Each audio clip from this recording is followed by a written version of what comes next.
Magandang umaga po sa ating lahat. Update po muna tayo dito sa ating binabantayang bagyong si Dante at si Emong, pati na rin dito sa enhanced nating southwest monsoon or habagat. So discuss po muna natin kung ano yung nakikita natin dito sa ating satellite imagery. Kung makikita natin, ito po si Bagyong Emong, nananatili siyang may tropical storm category at ito'y huling namataan sa line 200 kilometers west ng Sinait, Ilocos Sur. May taglay na lakas na hangin na 85 kilometers per hour at pagbugso na 105 kilometers per hour. Ito'y kumikilos southwestward sa bilis na 15 kilometers per hour. Pangalawang bagyo po natin, ito po si Tropical Storm Dante, ay huling namataan sa line 795 kilometers east-northeast ng Itbayat, Batanes. May taglay na lakas na hangin ng 75 kilometers per hour at pagbugso na 90 kilometers per hour. Ito'y kumikilos northwestward sa bilis na 15 kilometers per hour.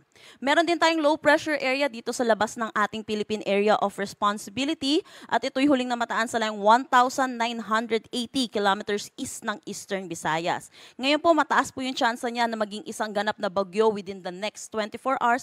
Pero kung makikita po natin sa satellite image po natin, nasa labas po ito at possible din pong hindi makaapekto or hindi pumasok ng ating Philippine Area of Responsibility. Para naman po sa ating weather system na southwest monsoon, patuloy po itong na-enhance nitong dalawang bagyo po nating si Emong at si Dante. So sa ngayon, pagbigyan po natin pansin itong si Emong dahil dito po tayo nagkaroon ng Tropical Cyclone Wind Signal number 2 para dito sa may northwestern portion ng Pangasinan. Signal number 1 naman dito sa may Ilocos Norte, Ilocos Sur, La Union, the central and the remaining northwestern portions ng Pangasinan, northern portion ng Zambales, Apayao, Abra, Kalinga, Mountain Province, Benguet, Ifugao, Cagayan kasama na ang Babuyan Islands, northern at western portion ng Isabela, western portion ng Nueva Vizcaya, at ng Nueva Vizcaya. So ito po, possible po magkaroon pa rin po tayo ng mga susunod na tropical cyclone wind signal sa mga susunod na oras dahil na rin po sa paglapit nitong si Emong sa ating kalupaan. So discuss po natin yung possible na maging track nito ni Emong. Kung makikita natin by 24-hour forecast, 8 p.m. July 24, 2025, mamaya po, ay inaasahan natin, hindi po natin inaalis yung posibilidad na ito ay mag-intensify into a typhoon category bago po ito mag-landfall. So pag may typhoon category po tayo, ang pinakamataas natin tinataas na tropical cyclone wind signal ay number 4. So yung pinag-iingat po natin, yung mga kababayan po natin sa mga possibility ng mga malalakas na ulan at mga malalakas na hangin. So mamaya po i-discuss ko rin po yung possible na ulan na dala netong ni Emong. So by 48-hour forecast po natin, 8 p.m. July 25, 2025, kung makikita po natin, hindi po natin din inaalis yung posibilidad na ito ay mag-landfall sa anumang parte ng Ilocos region or particularly dito rin po sa may Pangasinan. So yun po, iba yung pag-iingat po para sa ating mga kababayan dahil po dito kay Emong. So by 48 forecast, possible po nasa layong 165 kilometers east-northeast na siya ng Basco, Batanes. By 72-hour forecast, July 26, 8 p.m. ng 2025, so possible nasa labas na ito ng ating Philippine Area of Responsibility at ito yung may kategory na lamang na tropical depression at nasa layong 745 kilometers northeast ng Itbayat, Batanes.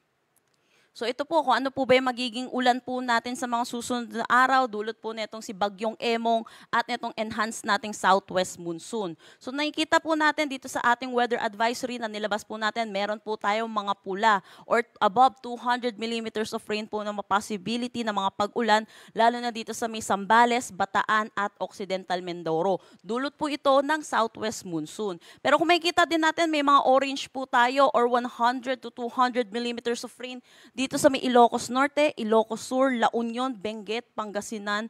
Ito po ay dulot netong si Bagyong Emong. So sa mga susunod pong araw, inaasahan natin or probably po bukas, tataas pa rin po ito dito po, lalo na sa may Ilocos region, dulot po ng paglapit neto sa Kalupan or yung landfall netong si Bagyong Emong. Kung makikita din natin dito sa ating weather advisory na nilabas, meron po sa Metro Manila at mga karatig lugar, possible pa rin po yung 100 to 200 millimeters of rain, dulot ito ng southwest monsoon. At meron pa rin naman po dito mga 50 to 100 millimeters of rain dito sa may Palawan, Antique, Romblon. Para naman tomorrow evening to Friday evening, July 24, yun po yung gaya po na nasabi ko kanina dahil po sa paglapit nito ni Emong dito po sa ating kalupaan, yun po, possible na po yung above 200 millimeters of rain dito sa may Pangasinan at La Union. Ito po sa Zambales, kung makikita natin, kulay pula po ito, dulot naman ito ng southwest monsoon na hinihila netong si Bagyong Emong. At kung makikita din natin, dito po sa may Metro Manila, possible po na bumaba na po yung amount of rainfall natin, possible yung 50 to 100 millimeters of rain.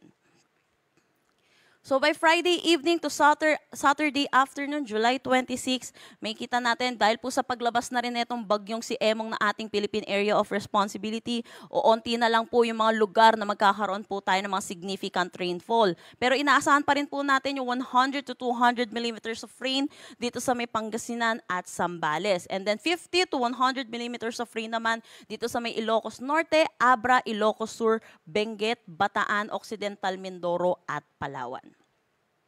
So para naman dito sa ating bagyong si Dante, ito po yung ating forecast track po niya. Nananatili po siyang may category na tropical storm as of 11 p.m. At kinikita po natin wala po itong direktang epekto sa anumang parte ng ating bansa at wala rin tayong nakataas na anumang tropical cyclone wind signal dulot nito. Pero kung maalala po natin, meron po tayong bagyong si Emong na nandito po sa ating western section ng Northern Luzon at itong pong si bagyong Dante. So nagkakaroon po tayo ng Fujiwara effect or yung looping po nilang dalawa. Kaya ito rin po yung dahilan kung bakit magsa-southwestward ang track po netong si Emong. So doon po, dahil pa rin dito sa dalawang ito na si Emong at si Dante, nagkakaroon po tayo ng enhancement ng southwest monsoon or habagat, kaya magiging maulan pa rin po mamaya at sa mga susunod na araw.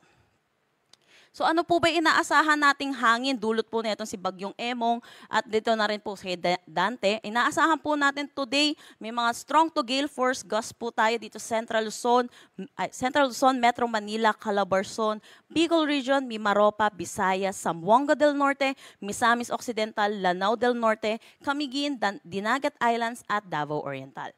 Bukas naman po inaasahan natin sa Central Luzon, Metro Manila, Calabarzon, Bicol Region, Mimaropa, Visayas, Zamboanga del Norte, Misamis Occidental, Lanao del Norte, Camiguin at Davao Oriental. Saturday naman po, July 25, dito po ito sa may Isabela, Quirino, Nueva Vizcaya, Central Luzon, Metro Manila, Bicol Region, Mimaropa, Visayas, Zamboanga del Norte, Misamis Occidental, Lanao del Norte, Camiguin at Davao Oriental.